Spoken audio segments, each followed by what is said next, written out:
Ali Khamenei మరణించినప్పుడు కోట్లాది మంది ప్రజలు ఆయన్ని ఒక మత పెద్దగా, ఇస్లాం సంరక్షకుడిగా, వారి విశ్వాసాలకు నాయకుడిగా భావించి దుఃఖించారు. వాళ్ళ దుఃఖం నిజమే, వాళ్ళకి ఆయన పైన ఉన్న భక్తి కూడా నిజమే, ఎటువంటి సందేహం లేదు. అయితే అతని అభిమానులతో పాటు యుఎస్ఏ, ఇరాన్ ఉద్రిక్తలు పెరుగుతున్న నేపథ్యంలో ఈ అలీ ఖమేని వంటి దేశాధినేత హత్యకు పరోక్షముగా మోడీ గారు సహకరించారని నిరక్షరాస్యులు, మత ఛాందస్సులు, ముఖ్యంగా రాహుల్ గాంధీ గారు ప్రధాని మోడీని పదే పదే ప్రశ్నిస్తున్నారు. ఒక లీడర్ ఆఫ్ ది అపోజిషన్ ఇలాంటి ప్రశ్న అడగటం అంటే మన దేశానికి ఇన్వైటింగ్ ట్రబుల్, అంటే మన దేశంలో ప్రస్తుతం లేని సంక్షోభాన్ని రేకెత్తించడం. అదొక సీరియస్ ప్రొవోకింగ్ స్టేట్మెంట్. ఎందుకంటే అసలు ఈ ఖమేని మరణంలో ఎవ్వరూ అడగని కీలక ప్రశ్నలు అనేకమున్నాయి. ఒక ప్రధాన ప్రశ్న ఏమిటంటే, ఆయన మరణం గురించి అంతగా విలపిస్తున్నప్పుడు ఇతను ఒకే రోజులో దాదాపుగా 35,000 మందిని చంపాడు. ఎస్, బట్ ఇది పూర్తిగా వాస్తవం కాదు. ఎందుకంటే ఈ మహా విలయాన్ని ఎగ్జిక్యూట్ చేయడానికి ఇంటర్నెట్, కరెంటు మొత్తాన్ని, దేశాన్ని స్తంభింపజేసి మరీ ఈ మృత్యు క్రీడ నడిపాడు ఈ అలీ ఖమేని. అందువలన ఎగ్జాక్ట్ నెంబర్స్ తెలియవు. కొంతమంది అంచనా దాదాపుగా 50,000 పైగానే ఉండొచ్చని అంటున్నారు. ఇందులో 12, 16, 18, 25 కూడా నిండని వాళ్లే ఎక్కువగా బలైన వారు. పాపం ఆ వేల మంది అమాయక ప్రజల కోసం ఎవరైనా విలపించారా? ఈ వీడియో ఒక మతంపై దాడి చేయడం గురించి కాదు. చాలామంది ఇది షియా వర్సెస్ సున్నీ ముస్లిమ్స్గా చెప్తున్నారు. అందులో ఎంతో కొంత వాస్తవం ఉంది. కానీ అంతకు మించి అలీ ఖమేని ఎంతటి నియంతో అతని శాసనాన్ని ఒప్పుకొని బతకటం తప్ప మరో మార్గం లేని 90 మిలియన్లు, చెప్పాలంటే మన 9 కోట్ల పైనే ఉన్న ఇరాన్ ప్రజలకు అతని అధికారం ఏం చేసిందనే దాని గురించి ఈ వీడియోలో వివరిస్తాను. Stay with me. ఎందుకంటే మీరు వినబోయేది కేవలం అభిప్రాయాలు కాదు, లిఖితపూర్వక వాస్తవం. అండ్ ఒక 1/2 డజన్ వీడియోస్లో చెప్పేది నేను ఈ ఒక్క వీడియోలో చెప్తున్నాను. కాబట్టి జాగ్రత్తగా వినటమే కాదు, అతని మరణానికి ఏడుస్తున్న ప్రతి ఒక్కరూ ఈ వీడియో వాళ్ళకి షేర్ చేయండి. వీలైతే ఇంగ్లీష్లో సబ్‌టైటిల్స్ కూడా పెడతాను. నౌ, మీకు తెలుసా, ఇరాన్ మన భూమిపైన ఉన్న పురాతన నాగరికతల్లో ఒకటని. చమురు, గ్యాసు, అపారమైన సహజ సంపదలు ఉన్నాయని మీ అందరికీ తెలుసు. ఆనాటి మిడిల్ ఈస్ట్లోనే అత్యంత విద్యావంతులైన జనాభా కలిగిన దేశం ఇరాన్. నిజంగానే ఆ వైభోగం అలాగే కొనసాగుంటే ఈరోజు సౌదీ అరేబియా, దుబాయ్, కువైట్ జాబితాల్లో, లేదంటే అంతకన్నా ఎక్కువ సంపన్న దేశంగా వర్ధిల్లాల్సిన దేశం ఇరాన్. కానీ 1979 వరకు రాచరికపు అధికారంలో మగ్గిన ఇరాన్, షా ఆఫ్ ఇరాన్ అంటే ఇరాన్ ఆఖరి రాజు మొహమ్మద్ రెజా పహల్వి, అతని పాలన కూలిపోవడంతో western interference, monarchy and corruption నుండి విముక్తి లభించింది. అమ్మయ్య అనుకున్నారు అక్కడి ప్రజలు. అయితే ఆ తర్వాత సరిగ్గా 10 ఏళ్లకు సుప్రీం లీడర్ ఆఫ్ ఇరాన్గా ఈ అలీ ఖమేని ఎన్నికయ్యారు. ఇతను రావటంతోనే ప్రపంచం అప్పటి వరకు చూడని ఒక కొత్త వ్యవస్థని నిర్మించారు. అదే థియోక్రసీ, మతాధిపత్య పాలన. మతపరమైన అధికారం మరియు రాజకీయ అధికారం ఒకే చోట కలిసి రాష్ట్రంగా ఇరాన్ యొక్క దిశను నిర్దేశించడానికి ఇతను శ్రీకారం చుట్టాడు. సింపుల్గా చెప్పాలంటే, నేను just supreme leader of Iran మాత్రమే కాదు, నేనే అల్లా ప్రతినిధిని.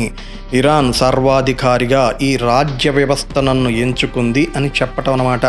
ఇది ఇరాన్ ప్రజలకు నిజంగా షాకింగ్ డెసిషన్. ఎందుకంటే అప్పటి వరకు రాచరిక వ్యవస్థలోనే మొనోపొలి, నియంత పోకళ్ళకి అసలు కొదవ ఉండదనుకుంటే, సరే పోనీలే రాచరికం అంతమైంది కదా అనుకుంటే విముక్తి పొందామని ఇరాన్ ప్రజలు ఊపిరి పీల్చి వదిలేలోపే, నేను రాజు కన్నా గొప్ప వాడిని, దేవుడి ప్రతినిధిని, అంటే అల్లా ప్రతినిధిని అని తనకు తాను ప్రకటించుకొని అధికారంలోకి వచ్చాడు.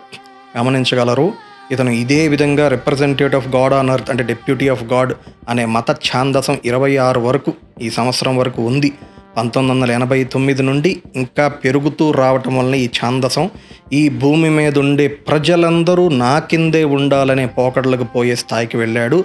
పొరుగునున్న ముస్లిం దేశాలతో కూడా ఇతను గొడవలు పోయాడు. ఇప్పుడు జరుగుతున్న ఇరాన్ యుద్ధానికి ఇది ఒకానొక ప్రధాన కీలక కారణం. మీరు గమనించాలి, సుప్రీం లీడర్ అంటే మనకి ఇండియా యుఎస్ఏలో ఉండే రాష్ట్రపతి లేదా ప్రధానమంత్రి లాంటి పదవులు కాదు, అది అంతకు మించింది. సుప్రీం లీడర్ అంటే రాష్ట్రపతి, పార్లమెంట్ కంటే అంతకు మించి న్యాయస్థానాలు కూడా అక్కడ పనిచేయవు. అది కూడా దాటి చెప్పాలంటే సైన్యం కంటే పైన ఉంటారు. సో సుప్రీం లీడర్ అనుకుంటే విదేశీ విధానం కానీ, ఫారెన్ పాలసీసు, నిర్ణయాలపైన కానీ, యుద్ధం, శాంతి, ఎవరు ఎన్నికల్లో పోటీ చేయాలి, ఎవరు ఏ అధికారంలో ఏ పోస్టులో ఉండాలి, సైన్యాధ్యక్షుడు ఎవరుగా ఉండాలి, కమాండర్ ఆఫ్ ద చీఫ్ ఎవరుగా ఉండాలి, ఎవరు జైలుకి వెళ్ళాలి అనే ప్రతి విషయంలో ఆయనదే తుది నిర్ణయం.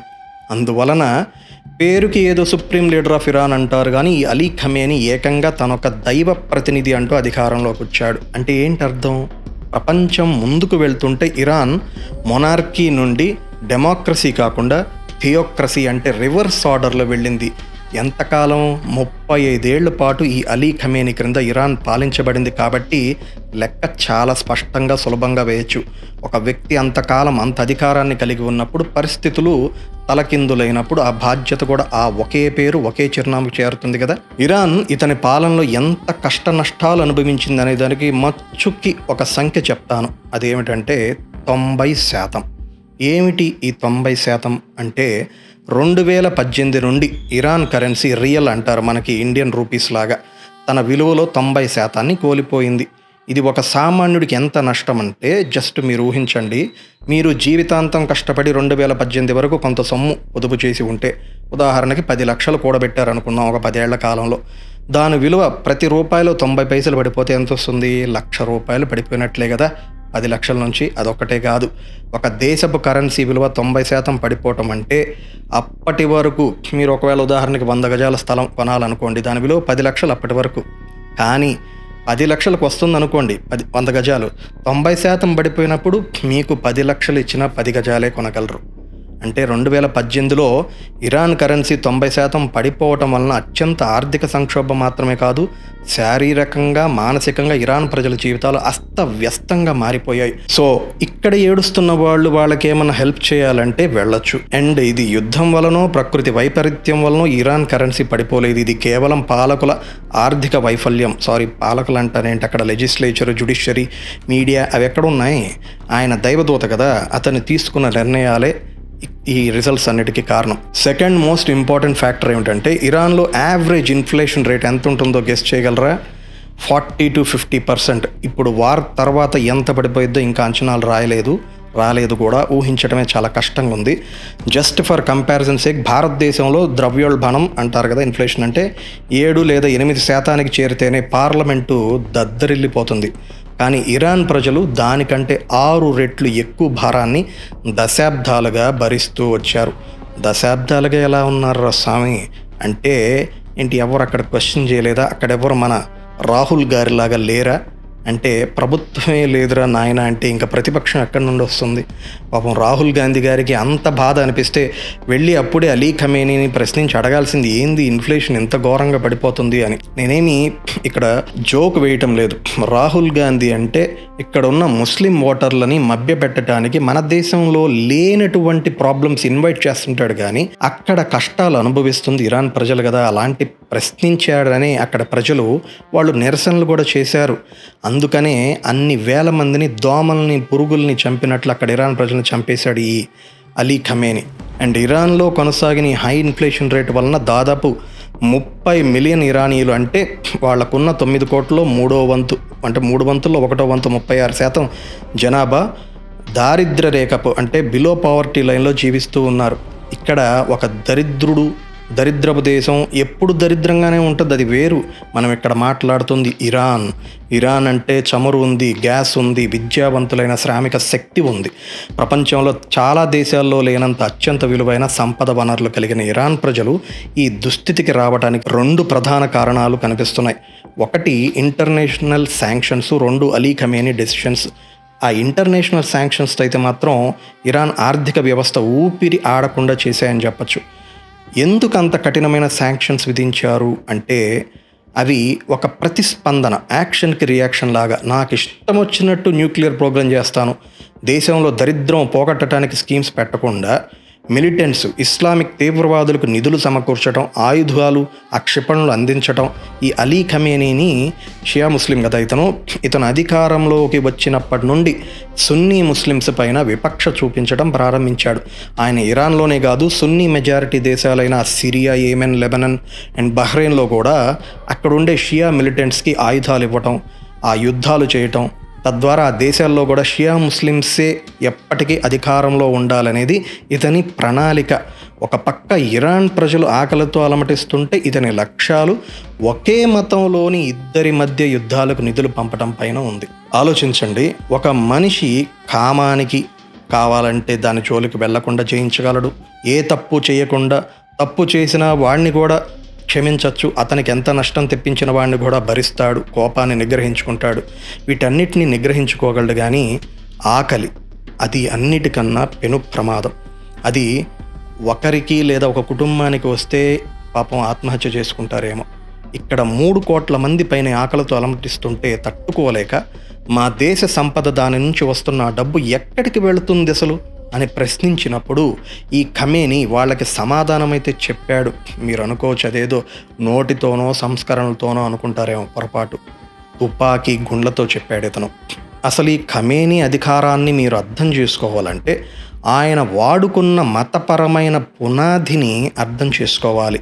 అప్పుడే మీకు ఒక స్పష్టత వస్తుంది. అలాగే మనందరిలో ఉండే ఒక కామన్ క్వశ్చన్ అదేమిటంటే, అసలు ముస్లిమ్స్ని చంపుకోవడం ఏంటి? సరే, సున్నీ ముస్లిమ్సు, షియా ముస్లిమ్సు తెగలు ఉన్నాయి, ఏదైనా అందరూ ముస్లిమ్సే కదా. దీనికి సమాధానం నాకు ఒక ముస్లిం ఫ్రెండు ఏనాడో చెప్పాడు. ఈ మధ్య కూడా మళ్ళీ కలిసినప్పుడు చెప్పాడు. వాడు ఇప్పుడు దుబాయ్లోనే ఉంటున్నాడు. అతను చెప్పిన చరిత్రను మీకు ఒక సింప్లిఫైడ్ భాషలో చెప్పడానికి ప్రయత్నిస్తాను. ఎవరైనా ముస్లిం పండితులు ఇందులో లోపం ఉంటే సరిచేయచ్చు.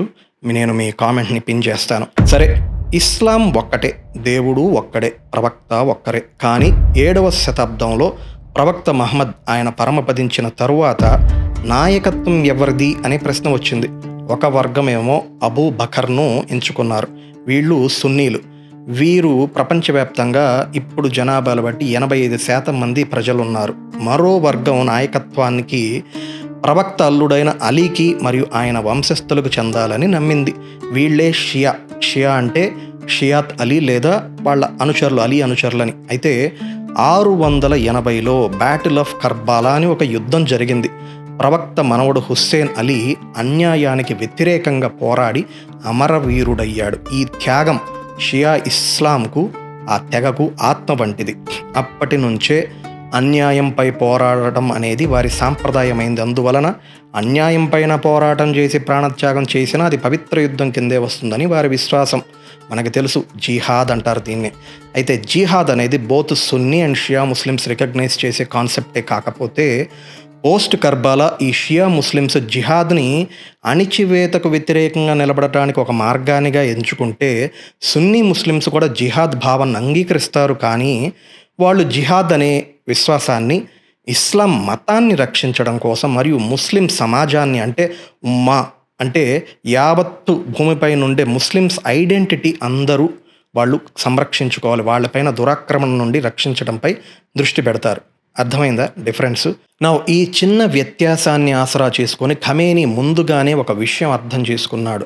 ఒకవేళ నేను ఇస్లాంలోని షియా వర్గానికి ప్రతినిధిగా, ఒక మత సంరక్షకుడుగా, అంటే రిలీజియస్ గార్డెన్ ఆఫ్ షియా ఇస్లాంగా పేరు నిలబెట్టుకుంటే ఇక తిరుగులేదని గ్రహించి తన పాలనకు ఈ పవిత్రమైన మతాన్ని ఒక రాజకీయ కవచంగా అతని రిజైమ్, ఆయన పాలన వాడుకుంది. అంటే పొరపాటున ఏ ఒక్కరైనా అతని దాకా అక్కర్లేదు అసలు చెప్పాలంటే, అతని పాలనలో ఏ చిన్న ప్రాంతంలో అయినా ఒక ప్రశ్న ఇచ్చినా, విమర్శించినా అది మతాన్ని విమర్శించినట్టే. మీరు నిర్ణయాలను ప్రశ్నిస్తే నా నిర్ణయాల్ని, మా పాలసీ నిర్ణయాల్ని, అసలు పాలసీ గోంగూరాడే ఉండవు. మీరు ఇస్లాం మత ద్రోహులు ప్రశ్నిస్తే, అంటే అధికారాన్ని పవిత్రమైనటువంటి ఆ ఇస్లాం మత వస్త్రంతో కప్పి ఎవ్వరూ తాకలేనంత ఎత్తులో ఆయన ఊహించుకోవడం అనేది ఒక నియంతృత్వ ఎత్తుగడ, డిక్టేటోరియల్ స్ట్రాటజీ అంటాం. ఎంత డిక్టేటర్షిప్ అయినా కూడా ఎన్నాళ్ళని భరిస్తారు చెప్పండి. 2020 ప్రారంభం నాటికి ఇరాన్ ప్రజల ఓర్పు నశించిపోయింది. దాంతో జనవరి 8 మరియు 9 తేదీల్లో దేశవ్యాప్తంగా నిరసనలు మిన్నంటాయి అనేక చోట్ల. ఇది కేవలం టెహ్రాన్ కాదు, ఉత్తరాన కెస్పియన్ కోస్ట్ నుండి దక్షిణాన పెర్షియన్ గల్ఫ్ వరకు 400 నగరాల్లో లక్షలాది మంది ప్రజలు తమ ఆక్రోశాన్ని, ఆవేదనని తెలపటానికి రోడ్లపైకి వచ్చారు. ఇది ప్రజలు చేస్తున్న అల్లర్లు కాదు, గమనించాలి. ఇది ఒక దేశం తమ పేదరిక నిర్మూలనకు, ఉద్యోగాలకు, భవిష్యత్తుకు మాట్లాడుతున్న పోరాటం అని చెప్పచ్చు. మాట్లాడుతున్న పోరాటం అన్నాను ఎందుకంటే విప్లవ పోరాటం అంటే కొంచెం వైలెన్స్ ఉంటుంది. ఇక్కడ అది జరగలేదు. జస్ట్ ఆ నిరసనలు చేసినందుకు గాను ఇరాన్ ఇంటర్నేషనల్ సేకరించిన క్లాసిఫైడ్ పత్రాల ప్రకారం కేవలం 48 గంటల్లో ఇరాన్ భద్రతా దళాలు 36,500 మందిని చంపాయి. కాదు అది ఒక ఊచకోత అని చెప్పాలి. వైద్య వర్గాల నుండి వచ్చిన రిపోర్ట్స్ ఆధారంగా చూస్తే, అంటే వాళ్ళు ఆసుపత్రులకి చేరవేసిన మృతదేహాల సంఖ్య ఆధారంగా చూస్తే రష్త్ నగరంలో 2,500 కంటే ఎక్కువ మంది మరణించారని, కనీసం 1,800 మృతదేహాలు మషాద్ నగరంలో, ఇస్ఫహాన్ నగరంలో 2,000 కంటే ఎక్కువ మంది, ఒక్క కరాజ్ నగరంలో మాత్రమే కనీసం 3,000 మంది మరణించారంట. మీరు చూస్తే, అంటే నాకు కూడా చూసినప్పుడు చాలా కడుపులో తెమిలింది. తట్టుకోలేకపోవచ్చు. పిల్లలు ఉంటే చూడనివ్వకండి. ఇది ఇప్పుడు మీకు చూపించబోయేది టెహ్రాన్లోని ఖరిజాక్ నగరంలోని ఒక మార్చిరీలోని దృశ్యాలు. ఈ సంచులు ఏమిటో తెలుసా? కొన్ని వందల మంది నిరసనకారులు శవాలుగా మారి వారి మృతదేహాలని సంచుల్లో నింపిన ఒక భయంకరమైన దృశ్యాలు ఇవి. వైద్యులు మరియు నర్సులు ఇరాన్ ఇంటర్నేషనల్తో మాట్లాడుతూ ఇంకా దారుణమైన విషయాలు చెప్పారు. ఖమేనీ సెక్యూరిటీ ఫోర్సెస్ బుల్లెట్ వర్షం కురిపించినాక ఏది నిరసనల ప్రాంతంలో అక్కడి నుంచి చెల్లా చెదిరే పాపం తప్పించుకొని ప్రాణభీతుతో పారిపోయిన ఆ నిరసనకారులు వాళ్ళు వెళ్ళి హాస్పిటల్స్లో చేరారు. అలాగే శరీరంలో దిగిన బుల్లెట్స్ని తీపిచ్చుకోవటానికి హాస్పిటల్స్కి వెళ్తే రాక్షసుల్లాగా వెంటాడి వెతికి ఏ హాస్పిటల్లో చికిత్స పొందుతున్నారో అక్కడికి వెళ్ళి మరి అప్పటికే పాపం వాళ్ళకి డాక్టర్స్ ఆ ivy lines, cardiac equipments, ivy lines అంటే ఇక్కడ పెడతారు కదా సెలైన్లు, అవన్నీ మిగిలిన కొంతమందికి ఆ బ్రతుకున్న వాళ్ళనైనా కొంచెం వాళ్ళని రక్షిద్దామనే తాపత్రయపడుతున్న ఆ డాక్టర్స్ వాళ్ళందరూ అక్కడ ఆ ప్రయత్నం చేస్తుంటే సెలైన్ బాటిళ్ళు, హార్ట్ మానిటర్లు అమర్చున్న క్షతగాత్రులు ఆల్రెడీ రక్తపు సిద్ధపు మరకలతో వాళ్ళ బట్టలన్నీ నిండున్నాయి. అలా బ్లడ్ పైనే ఆ బెడ్ల పైన ఉన్న వాళ్ళ దగ్గరికి వీళ్ళు వచ్చి తలల్లో గన్ను పెట్టి కాల్చి చంపారంట. ఇంతకన్నా క్రూరమైన స్థితికి వెళ్ళరు అనుకుంటే పొరపాటే. ఇప్పుడు జరిగిన దానికంటే క్రూరమైన విషయం వీళ్ళు చేశారు. చనిపోయిన తమ బిడ్డల మృతదేహాలను తీసుకోవడానికి వెళ్ళిన తల్లిదండ్రుల నుండి ప్రభుత్వం, అంటే ఈ సెక్యూరిటీ ఆఫీసర్సు బుల్లెట్ ఫీజు వసూలు చేసింది. మీరు విన్నది కరెక్టే. ఇక్కడ మన ప్రభుత్వాలు కడుతున్నటువంటి మైనారిటీ సంక్షేమ స్కీములు కాదు, అక్కడ బుల్లెట్ ఫీజు వసూలు చేశారు. అంటే ఏమిటో ఊహించగలరా? మీ కొడుకుని లేదా నీ బిడ్డని, అందులో చాలామంది ఆడపిల్లలు కూడా ఉన్నారు కదా, సో వాళ్ళని చంపటానికి ఉపయోగించిన బుల్లెట్ వృధా అయింది, మాకు అది ఖర్చు. కాబట్టి మీరు మీ పిల్లల దేహాలను తీసుకువెళ్ళడానికి, అంటే ఇంటికి తీసుకెళ్లే ముందు బుల్లెట్కి 3 బుల్లెట్లు అయితే 3, 6 బుల్లెట్లు అయితే 6, 1 బుల్లెట్ అయితే 1 బుల్లెట్, వాటి ఖర్చు కడితేనే విడుదల చేస్తామని ఈ రాక్షసులు అన్నారు. ఇంకా చాలా దారుణాలు ఉన్నాయి. అవన్నీ చూస్తేనే మనసు విరిగిపోతుంది. మరి అక్కడ ప్రజలు వాళ్ళని బాధను, వాళ్ళ పరిస్థితి మనం అసలు కనీసం ఊహించలేం. ఎలాంటి టెర్రర్ నైట్స్, టెరిఫిక్, అసలు అదొక నైట్ మేర్ అనేది చాలా చిన్న పదం. ఎన్ని నెలలు అలా గడుపుంటారో. బుల్లెట్ ఖర్చు కడితేనే శవం ఇస్తామంటే ఏంటండి? అసలు ఆర్డర్స్ ఎవరిచ్చారు? ఇరాన్ ఇంటర్నేషనల్ ఇచ్చిన డాక్యుమెంట్స్ రివ్యూ ప్రకారం ఖమేనీ జనవరి 9న ఒక స్పీచ్ ఇచ్చాడు. అందులో అల్ నజర్ బిల్ రుబ్ అని అతను వ్యాఖ్యానం చేశాడు. అంటే అల్ నజర్ బిల్ రుబ్ అంటే విక్టరీ త్రూ టెర్రర్, అత్యంత భయం కలిగిస్తేనే విజయం వస్తుందని అర్థం. అంటే అక్కడ వాళ్ళు నిరసనలు చేస్తున్నారు కదా, వీళ్ళకి భయం కలిగిద్దాము అని. ఆయన దృష్టిలో భయం అంటే నరమేధం. ఇంత దారుణం మనకి ఒక సామాన్య ముస్లిం ప్రజానీకానికి తెలియకపోవచ్చు అనుకుందాం కాసేపు, కానీ రాజకీయ అశుద్ధం తినే రాబందు రాహువులకి ఇది తెలియదా? ఖమేనీ 35 ఏళ్ల పాలనలో 30 మిలియన్ల మంది పేదరికంలోకి వెళ్ళారు. కరెన్సీ విలువ 90% పడిపోయింది. మరియు ఆయన పాలన చివరి అంకంలో కేవలం 48 గంటల్లోనే 36,500 మంది స్వదేశీయుల్ని, సొంత బిడ్డలు లాంటి వాళ్ళే కదండి, వాళ్ళని హత్య చేశాడు అతను. ఇందులో షియా ముస్లిమ్స్ కూడా అనేకం ఉన్నారు. మాకొక బెటర్ లైఫ్ ఇవ్వండి అని అడిగినందుకు.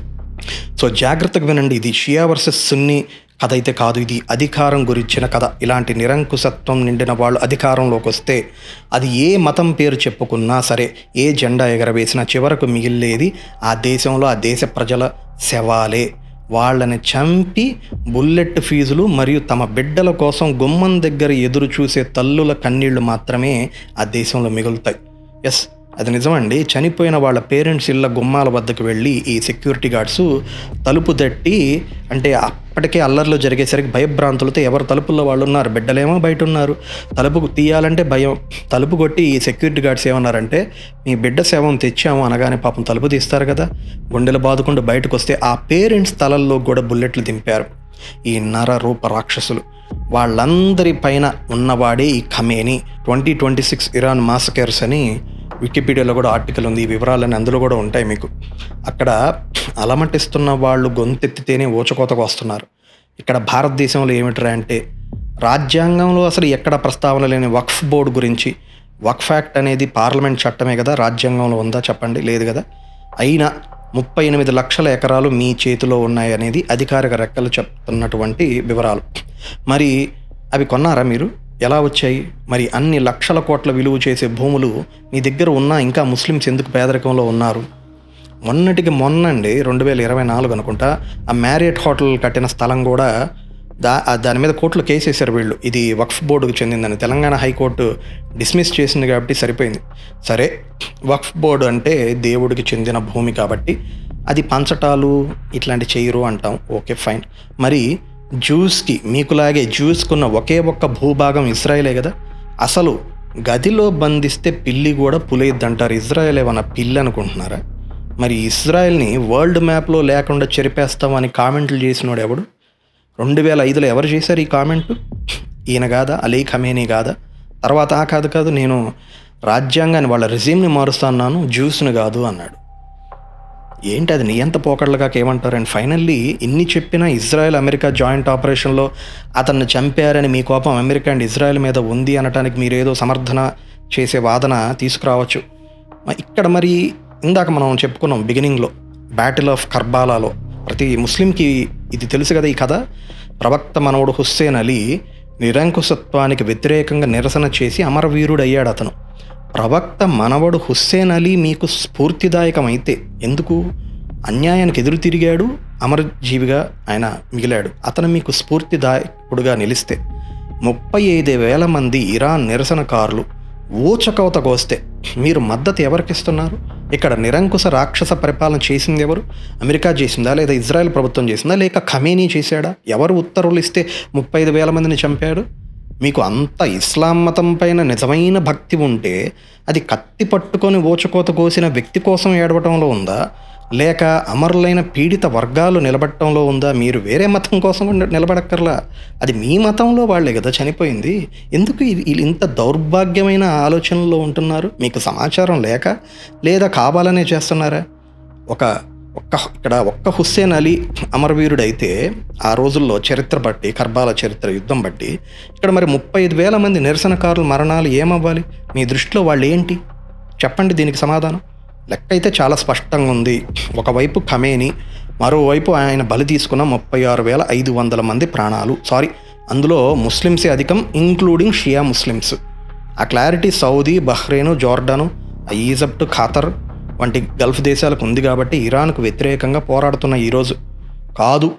మాకు మాత్రమే చాలా విషయాలు తెలియదు, నీకేమీ తెలియదు అనుకుంటే కామెంట్స్లో చెప్పండి, క్లారిటీ ఇవ్వండి, డిస్కషన్ చేయండి ఇలాంటి టాపిక్స్ మీద.